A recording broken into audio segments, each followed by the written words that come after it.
Assalamualaikum warahmatullahi wabarakatuh. Salam sejahtera untuk kita semua.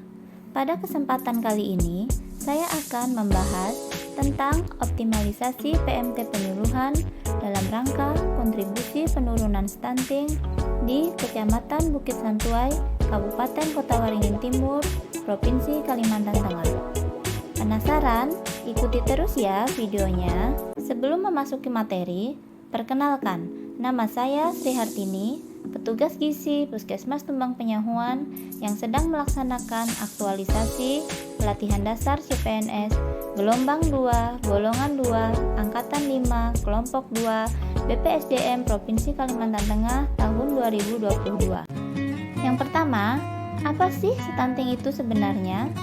Menurut WHO, stunting atau kerdil adalah suatu kondisi di mana panjang badan atau tinggi badan yang kurang jika dibandingkan dengan umur anak.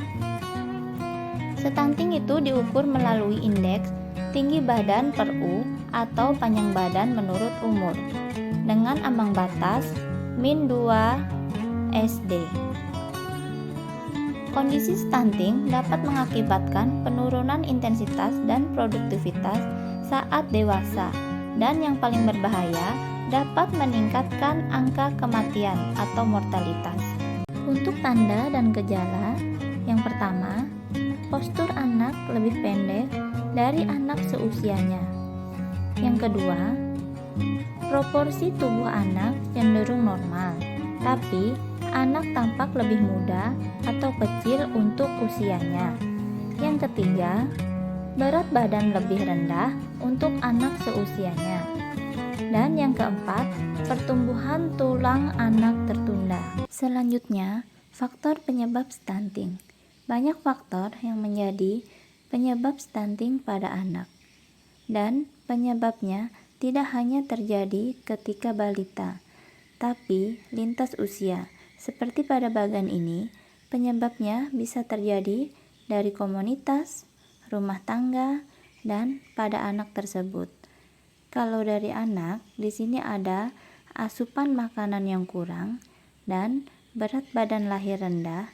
Kemudian ada faktor penyakit infeksi. Penyebab dan dampak stunting pada anak bukanlah sebuah kondisi yang terjadi sesaat di usia tertentu. Stunting merupakan sebuah sindrom yang berjalan lintas usia, sehingga sangatlah penting untuk mengupayakan memutus rantai stunting di setiap tahapan usia anak. Upaya penanggulangan stunting yang pertama, melalui pola asuh, yaitu pemberian pengetahuan tentang kesehatan dan gizi, inisiasi menyusui dini atau IMD, ASI eksklusif selama 6 bulan, melanjutkan menyusui sampai usia 2 tahun atau lebih, dan pemberian MPASI. Layanan kesehatan yang baik seperti posyandu dan imunisasi. Kemudian yang kedua, melalui pola makan, yaitu pemberian makanan yang lengkap sesuai anjuran isi piringku.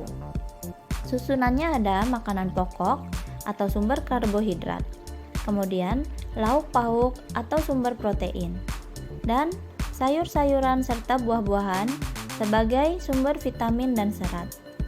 Kemudian yang ketiga, melalui air dan sanitasi, yaitu menggunakan air bersih, jamban keluarga yang sehat, dan cuci tangan pakai sabun menggunakan air yang mengalir.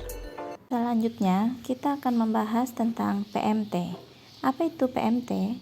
PMT atau pemberian makanan tambahan merupakan kegiatan pemberian makanan kepada balita dalam bentuk makanan yang aman dan memenuhi nilai gizi yang sesuai.